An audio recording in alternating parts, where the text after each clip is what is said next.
oyo bozali komona ezali solo ya bonzoto te bazali kobundisa ngai kimbangu bayebi solo ezali nanga etumba oyo bozali komona ezali solo ya bonzoto te bazali kobundisa ngai kimbangu bayebi solo ezali nanga. Calamité, nous avons déposé un rapport au mois d'octobre, le 12 octobre. Donc elle a tout. Ah,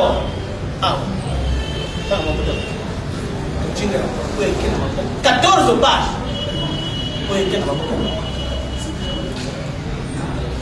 Donc, il faut voir les émissions.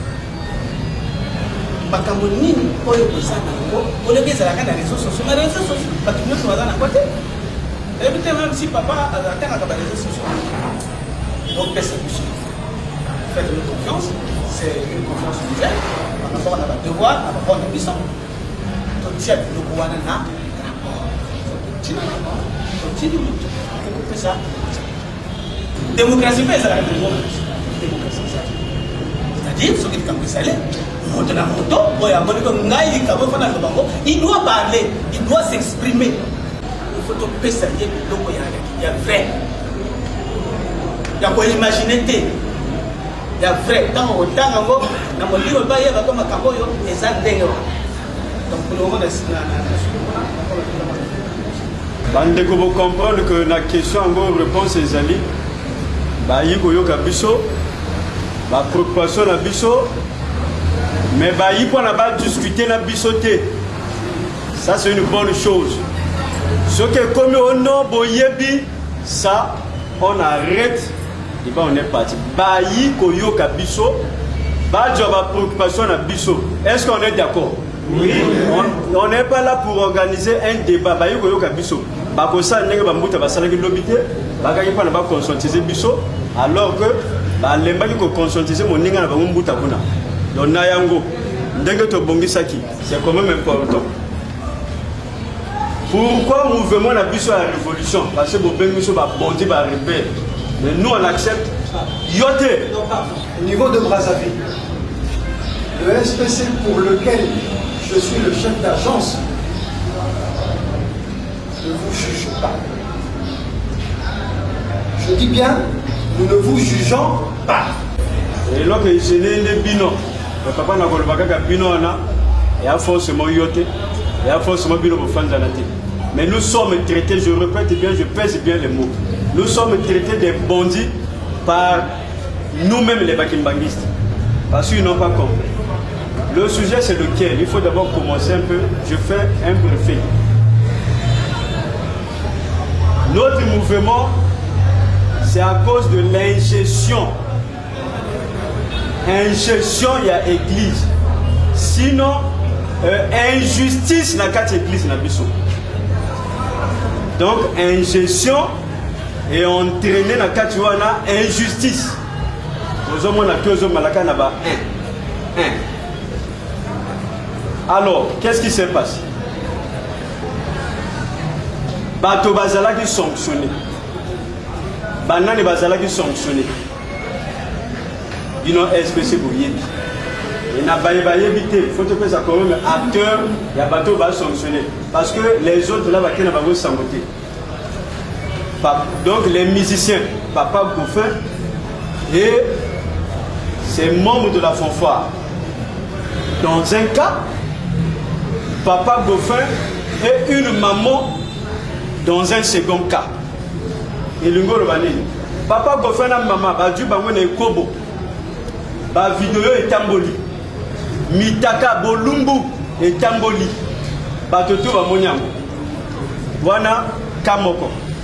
Deuxième cas, Papa Gofena Batonaye, Bamon mais ya Faki, ba musicien, ba sanctionné Bango. Pour Nini, c'est quand même un état de droit, République du Congo. Et Joaquim Mitano, s'il y a un coronavirus, et lobby que, et puis ça qui va mettre de belle parmi, va mettre de wana, rassemblement, il y a dans la foule égalité. Et les Ngombe Djaki Mikano, culte kozali susu, d'ensemble kunate. Il fallait décentraliser le culte na cellule, sinon cellule mère, sinon paroisse encore. Qu'est-ce qui s'est passé dans un second cas? Papa Goffin na équipe na défilé, sinon tambo na paroisse et tout pour abolir mitindo oyo lingombe zui na tina ya mitindo sinon ba mesure barrière na kati ya mesure barrière moko ya gouvernement. Quel est le gouvernement na biso, alors que Papa Goffin ali zaïrois, ça il faut le préciser. Papa Komakuna. Donc un sujet étranger veut sinon est passé dans toutes les paroisses pour abolir une des mesures liées au coronavirus au gouvernement Mbayeta et Pessi. Alors, Mboge Djanga Mokondite, Mokonda Sosoli, a Sosolama B, a Sosolama Lamundeye Mokondi,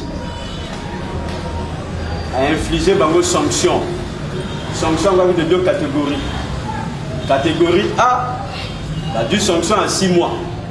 Catégorie B, la due sanction à 12 mois. Moto se retrouvé dans la catégorie A, na B, 6 plus 12 et ça les 18 mois. Ndeye wana Papa Goffin. Moto se retrouvé dans la catégorie A, 6 et kaka à 6 mois. Moto va se retrouver dans la catégorie B, la due kaka 12 mois.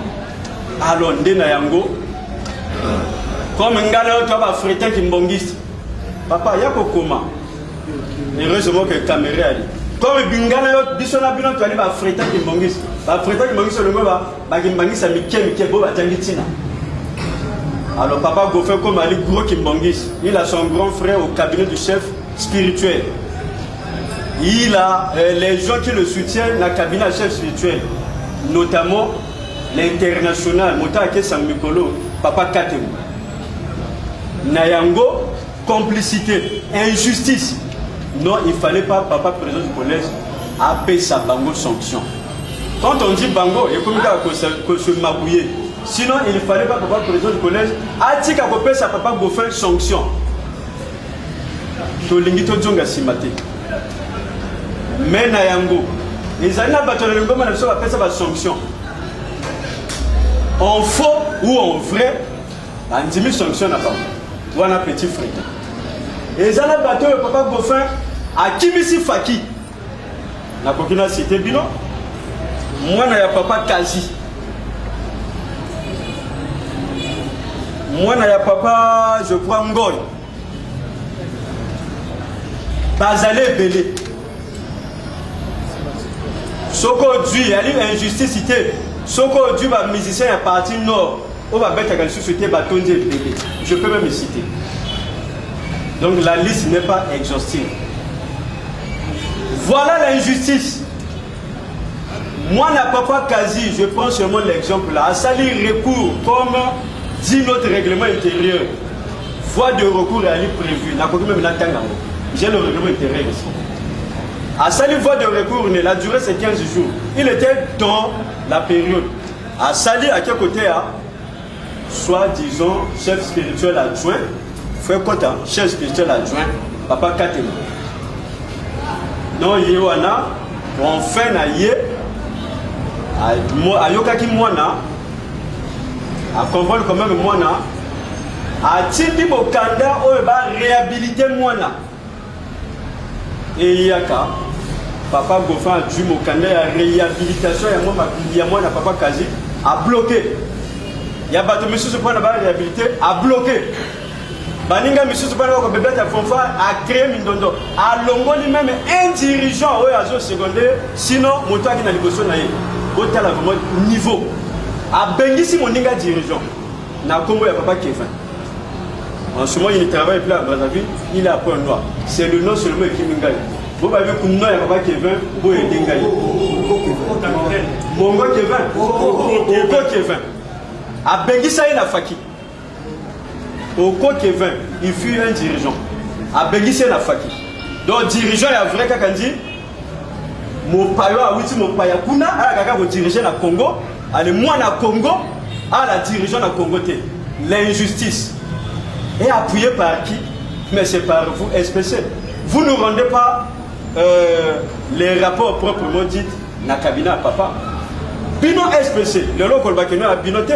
Mais on connaît ce qui se passe dans l'SPC. L'SPC est subdivisé. Il y a bino peut-être bien. Mais il y a Baninga Kuna. On connaît, il y a deux camps. Na lingina creusé kuna té. Mais elle est déjà flash, pas pour comprendre que non, bandimitango baka bosambela baba aveuglité.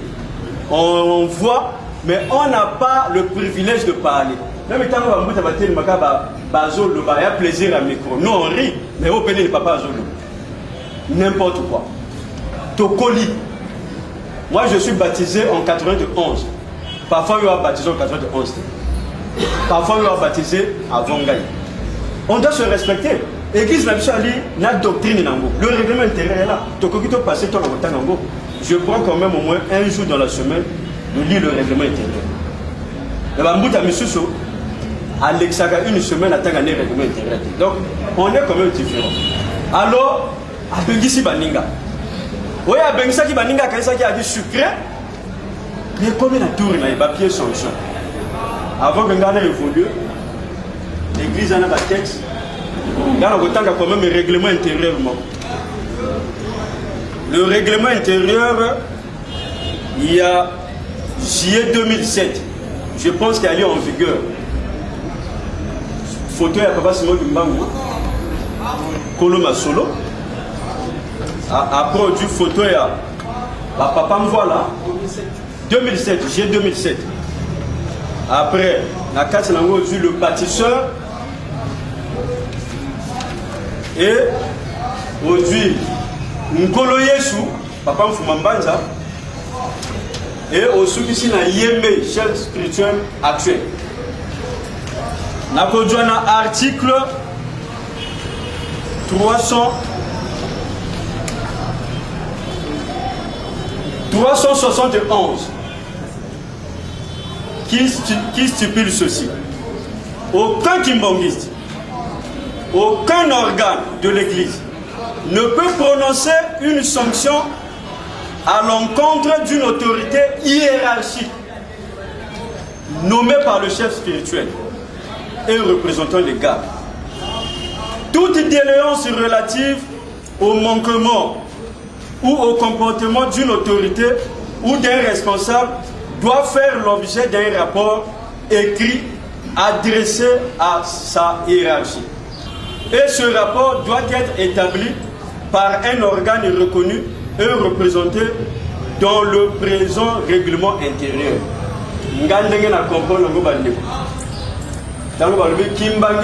Donc, Kimbangis est mon côté. Organe mon côté. Donc, il y a pas de et coquille jamais qu'on prononce, qu'on peut s'indiquer sa sanction. Ça dit que na tout à la n'indiquer papa molimo santu na moto de papa Simon molimo santu a nommé. Ce qui n'est qu'à il faut rapport et salama et que de côté papa. Tant que rapport avec comme côté papa batina mona instance habilité na ko trancher les kamango ndenge règlement intérieur. Dans la carte règlement ngopé ngapé na fouiller commission ya papa Katembo peut-être dans la mise au thé na monité. C'est pour dire que l'ingestion n'a qu'à continuer. Il y a aligné ça là sanction. Gravité administration à Lingomba. Brazzaville, sinon Congo Brazzaville, courrier par voie officielle. Le numéro d'ordre est là qui est bâti na BIC. Avant bâti à prison a signé que bâti na BIC et qui. Bon, tu as la bêtise, il y a cabinet. Na évité ce cabinet parce que papa Katembo. Na évité si papa Katembo la cabinet, na évité. Mais j'appelle ça cabinet parce que l'église actuellement est dirigée par lui. Alors, à son tour, il prend les notes de l'église. Mais ça a commencé par papa Katembo. A dit note à publier dans les réseaux sociaux. A manqué respect dans le collège et à Congo. Ça, c'est un. a manqué respect dans la prison du collège à Congo. Ça, c'est 2. A défier donc toute une république en termes d'administration politique. Parce que il faut l'Angola, décision au collège à Congo est infligée na Papa Goffin na Batunaye. Le fait que parfois qu'il y a une mesure barrière à coronavirus. Donc à son foutre la présidence Sassou. Dites-nous. Donc son foutre la présidence Sassou. Son foutre la présidence du collège. Son foutre la bambouta na bison n'engembuta aliboye. Non. Bison doit applaudir. Parce qu'il y a qui moi Papa Assumbe. Tout ça là. Papa Assumbe a créé quelle paroisse dans le Congo Brazzaville? Papa Assumbe a créé quelle paroisse dans le Congo Brazzaville? Nga isu koko nanga a créé l'ingomba nangabe. Kanda pe tout angwa. Parce que koko nanga moni mo paya ko bebisa l'ingomba na mabele nangai. Et le kate. Donc papa bozo mona nga na zolo baninga pe bako le bebele. Bozo mona côté les kambe witi, côté les kambe zo kende, té côté les kambo et ko kende bosuka. Donc il y a pas ces sanctions. Parce qu'il y a là, il y a un cabinet, il y a un plus fort, il y a un notamment qu'on entretenait par pied gauche, va comment il y a le soir Papa Simoté. Ceux qui n'ont pas Simon à 5 mbongo et qu'on soit maté, il suffit qu'on nous fait un soumba 5 mbongo à la minute. L'église est comme business. Nankamba, envers Brazzaville, business à refin. Na Katemo, na Brazza, envers Nkamba, et comme business à Kofin, à Soumbe. Mais tu peux te poser même une question, qu'est-ce qu'est Assumbe? Qu'est-ce qu'est Assumbe? Nous on connaît moins la définition de Papa Simon Kimbango. Tant que ça, Papa Simon Kimbango, c'est un prophète, tout ça là. Et ça évolue. Papa Simon Kimbango qui est aujourd'hui, pour nous, ça veut dire que lui il incarne nos âmes. Ok, les voilà, tout y est Bango. Mais dites-moi, Papa Assumbe, qu'est-ce que Papa Assumbe? On ne doit pas blaguer avec les autres comme ça. Allah là-bas, c'est un plateau. Na fakir comme on va benga ba PD. Tout ça là, non, papa Akele, il faut pas observer parce que banga peut-être longoli bango na poste ya chef de mission, plutôt chargé de mission il y a chef spirituel. Non, de quoi ba joba. Il faut pas joba té. Vous comprendre que tu as un kanda makambo yali. Tu as un kanda makambo yali. Trop c'est trop. Le fait que tu poses une question, trop c'est trop, nous nous sommes dit non. SPC toujours. À ta communauté. Puis c'est boire qu'à con mon côté. Tu as l'information tout. Vous êtes en opposition. Vous faites des rapports mensongers. Les Cambouali vrai, beaucoup de papa, ndege mosusu. Au lieu de papa tout na, bosono na bateau ya nommé par décision, non. Atiki bateau ya nommé par décision, ceux qui peuvent gagner ndege to gagner, surtout son cabinet, va se pencher na bateau lokuta. Batiki bateau va ça la vrai rapport. Tout ça là nous avons encaissé, pas en une seule année, nous avons encaissé en beaucoup d'années. Alors, Tango le Cambo, nous on dit non, trop c'est trop.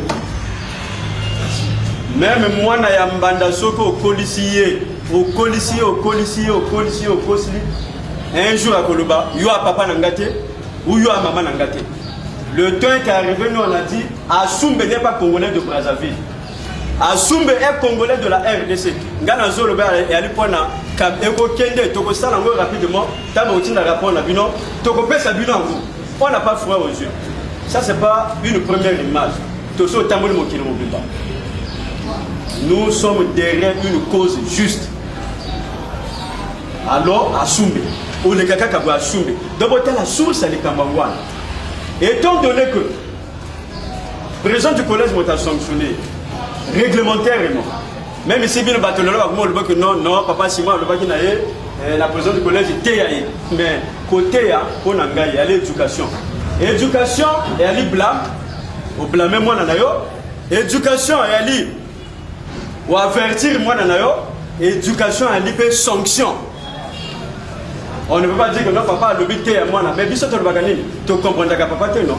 Donc j'ai compris que mon boulot qui soit na katembo, à comprendre papa te. Parce que quand papa dit au président du collège, et puis c'est pas écrit, hein, c'est lui-même le président du collège qui raconte que non, papa a l'obité à moi, d'accord. Mais je prends côté à la dimension, blâme, avertissement, sanction. Mais puisque sanctionner, ça veut dire ATI. ATI. Na kata côté voilà tant sanction qui 18 mois, il y a vraiment là que non, ah moi na mes collègues se conformer bien au lieu de 18 mois, n'a divisé par 2.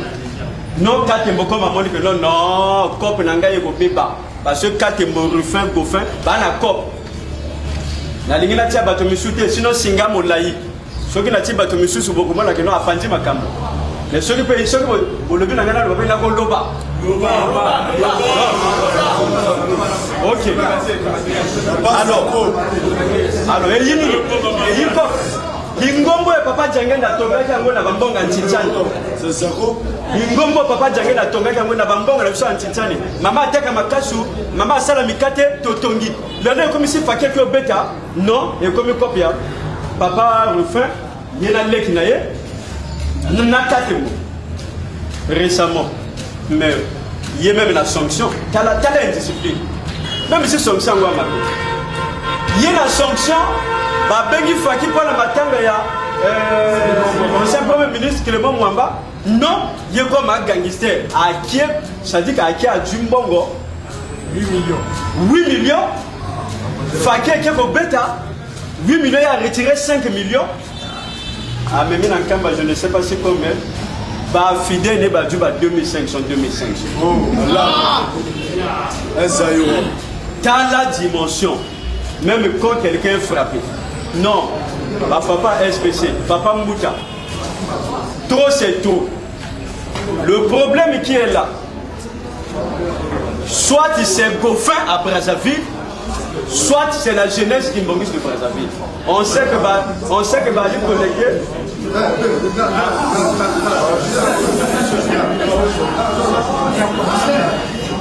On sait que va connecter. Bana boule de liège na bango. Bientôt na bokata. Ah, moi c'est na kata te. Sokinga na kati to bimi. Alors, sokinga na kati to bimi. Ça veut dire quoi? Biso to yuko bongsate, to yuko loba. Wa le balanga na kata, hein? Ba révolutionnaire, to kati to bimi. Faut tika ngana loba. Alors, Brazil comme il dirigeait la clan. Et le clan là, c'est pas les Mboutala. Même quand c'est les Mboutala, ils sont partagés. C'est des divisions cellulaires. Trop c'est trop. Nous on a dit trop c'est trop. Nous là, il n'y a pas les Bagangoulou, il n'y a pas les Bakongo. Nous c'est la jeunesse qui m'oblige de Brazzaville. Donc, quand vous venez là, voilà un peu en bref ce que on pouvait vous dire. Mais je ne suis pas seul. Je serai complété par les autres. Mais épuné à problème et zali, ingestion na injustice na kata lingomba. Nkambezo ça l'injustice. Ça il faut le dire clairement. Nkambezo ça la injustice. Parce que mes candidats sont en cam. Katemba fa na kankam. Kabina papa na cam. Eh, pour un asile ça. Mais bino banga bazote hein. Bino banga bazote. Donc feu père, il y a papa révérend Abialo Benjamin qui fut un grand pasteur. À l'équipe à pasteur Mingi Lelo. Donc la qualité n'a du pasteur. Nandenga ko ke ba weso.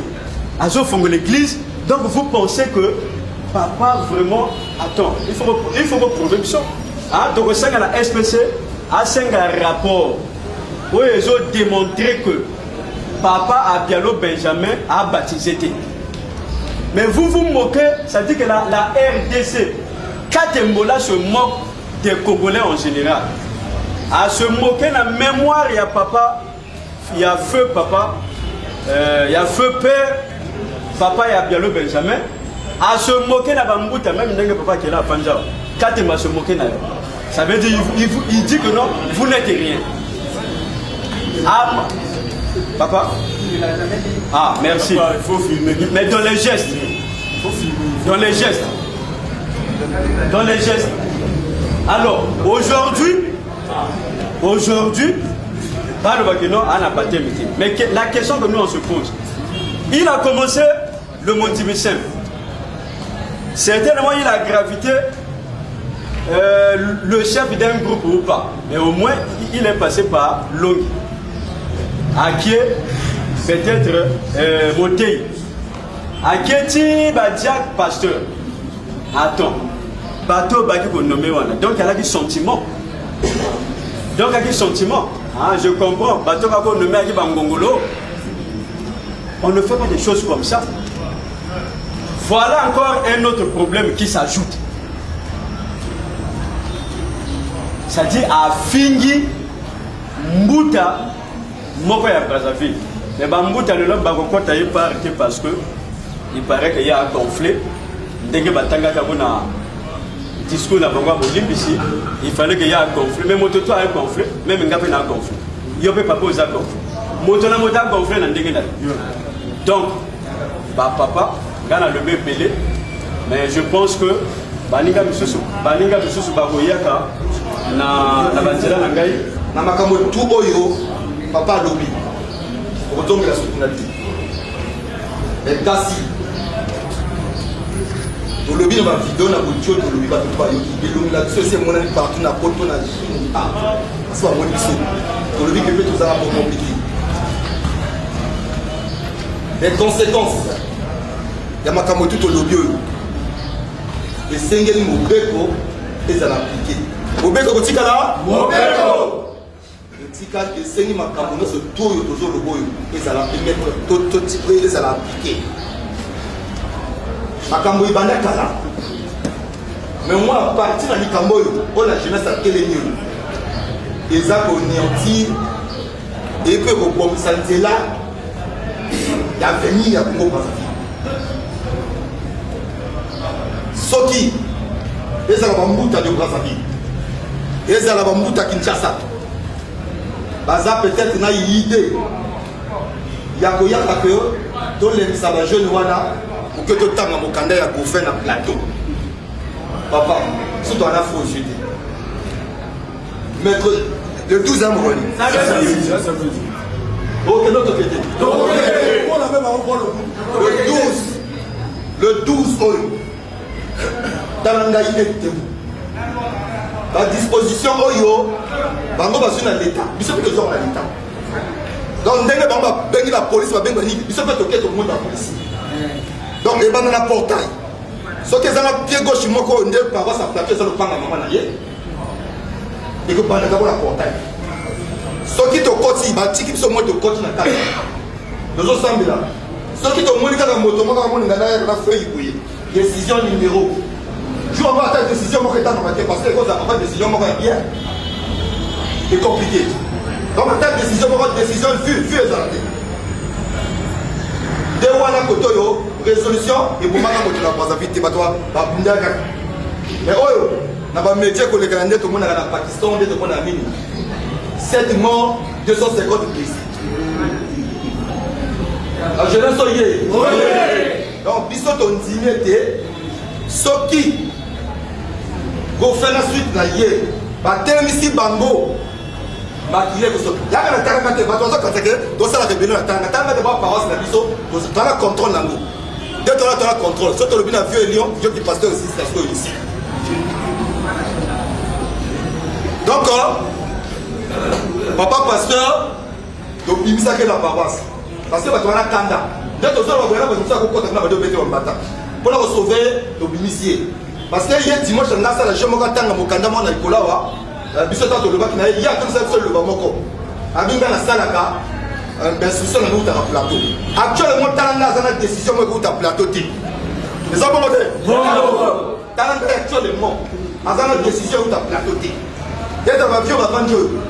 L'homme te le dit même que papa qui est là pour t'assurer. Heureusement, papa a bien assuré qu'il y a un qui est parce que papa qui est là, ça qui lobby, parce que ben gaya so boya bana kata camion. C'est bon. Papa qui est là, qui on a porte sur ça.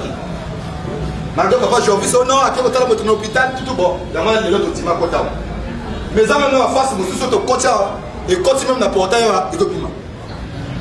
Donc, dans la est debout. Actuellement, on a besoin de conseils à mon côté. Donc, on a besoin de monter les 5 de publicité. Ce qui est allé à Bolim ici, ce qui est capoté aussi, conscience dans le ciel, je me suis dit, ce qui est à Bolim ici, il y a un abisso. Donc, les tailles à mon côté, tout le monde a mon fou comme à 5 de Bolim ici. Donc, on dit mon côté. Parce que, ah, on va faire une stratégie, batangi sanction ya maman on a batiki tu paroissial après batangi ya maman on a ce que ça les sous kawana likamba bongo ce que tanga le kona masisia ou bien tanga manani biso ta prendre tanga ngai et tanga bi déjà mais ouais parce que à partir d'aujourd'hui nous gombe kabwani voilà toi afro société et lingomba to zo ton afro société ce qui bon continuer bon to ça mo be côté to kabola lingomba papa Jean était malobaka ngo devant papa Zangel na papa Somi David. Papa Jean était malobé, papa Somi David, mais bon papa Zangel. Ceux qui vont continuer à faire un lingomba. Papa Zangel dit ah oui papa. Papa Jean était marqué la fausse société. Donc actuellement aux abongo, bato au pierre rapport na bango, ceux qui m'ont dit ya retourner quand beli bato, ceux qui va travailler, totonga. Donc on a le bas, la place, il y en a depuis tozali na la jeunesse, peut-être aux alliés, aux appels, bon mot, thé. Tout le monde qui est là, bakata. Ne le pas c'est le ministère bimi et bimi na mo. Et puis sanction à moto pe koko. Même ata bataki décision kuna oh intel iradier na lingomba. Mais yo radier moto na kamba yo radier yawa. Au moins na beta Afrique. Yo radier na kamba mais awa zo beta Afrique. Yo uta kamba ya ko bimisa na Afrique italanga. Donc wana ezali moi là on a ça na PCP maloba na moto mususu. Ndenge bino boyawa on a litamo ici là il fallait tout pétaler. C'est si tout petit bino ça me faut qu'à car à peine là je comme au tapa. Le bino au tchaka pourquoi vous avez commencé depuis fort longtemps. Et deux armes dans la juste là. Vous tous là. Bon aussi ça m'a du texte. Au banango kala quand même papa c'est moi qui m'a mon canal. Vous savez rôle ya monzimi. Et ali até à moninga monzimi, on a ramené âme et pas d'âme. Au Boma Koreki na Talanga, soit ils sont papa qui a gagné. Vous savez combien il y a Baham, Yanzambe et Bunga Nalikamo Bino Bosala. Aujourd'hui, je vois encore ce même Koreki dans les paroisses. Et vous blaguez avec les gens. La prière de 6 avril, 10 fois. Des paroles, nous les lisons dans les saintes écritures. Que dit les écritures? Éternel est omniprésent et omnipotentiel. En qualité de primongis. Nous savons que Papa Simon Dimangoukiam a dit, c'est le Dieu tout puissant. Rien ne peut lui échapper dans l'espace. Pensez-vous que lui ne sait pas, lui ne connaît pas que Papa Abialo est baptisé? Mais si lui ne connaissait pas que Papa Abialo est baptisé, il l'a nommé, donc il n'est pas éternel Dieu. Parce que éternel Dieu, c'est celui que quelque chose ne peut pas lui échapper dans l'espace. Il est omniprésent et omnipotentiel. Regarde papa. Celui qui a construit toute l'église là selon les histoires, c'est Djangé Nabouti. Aujourd'hui le bonheur, c'est pour les enfants de Fumambata. On a vu comment ils se sont séparés, leurs pères sont de même père, même mère. Et si on se sépare de vous? Dans la séparation était déjà prédite. Vous avez déjà divisé. Ça c'est le petit fond qui reste pour soutenir les droits. Les 26 ils sont partis. Et sinon on se retire. Donc vous avez une autre mission. Détruire l'église, on va quoi qu'on a dit sur la passe. On se retire. Oh papa a lobby. Oh papa a lobby. Oh papa a lobby. Maintenant, cette fois-ci, nous relation papa pour voter. Peut-être que vous voyez la bataille. Puisque l'église qui m'enguise en général, la Congo-Brazzaville, et a constitué en majorité dans les pieds de Mibali. Le sud est à Congo, le nord est à Congo. Ça vous le savez bien. Mais vous, la connaissance d'Abino, donnez-moi un nom au sud, où en RDC, là où Papa Simon Kimba nous dit un tel a conti, comme il avait dit à Papa Paul. Qui? Donnez le nom. Donc nous prions le bon Dieu. Si déjà Papa Paul Obombi, qui en 2021, Papa Simon Kimba Babandi Moussala, en 2024, il le reçoit. À côté de l'Ipolo, il y a des gens qui sont zéleux. Donc, toi, on a bien. Mais pourquoi nous avons dégoûté les gens? Dans la pratique, nous avons ma vie. S'il vous plaît, ne faites pas ça. Même ce que vous êtes en train de faire là, ça c'est du soubia. C'est du charabia ça. Ça n'ira nulle part ça là. Vous tirez profit matériellement à l'église qui manque. Mais nous venons à l'église pour construire, bâtir l'église. Tu vas fonctionner, tu vas marcher, il n'y a rien. Papa vient au Vandi, il y a un lait qui n'a pas Mikolo. Qui chasse au départ, il y a 24 arrondissements. Les gens vont peut-être 28. Bien. Bon, le Congolais de Brazzaville, le Moko. Où il y a Kamaka, institution, il y a mon aîné parmi les 24 ou 28 communes de Kinshasa. Ne faites pas ça. Bon, on dirait qu'il kata pourquoi. Ah, moi, qui kata pour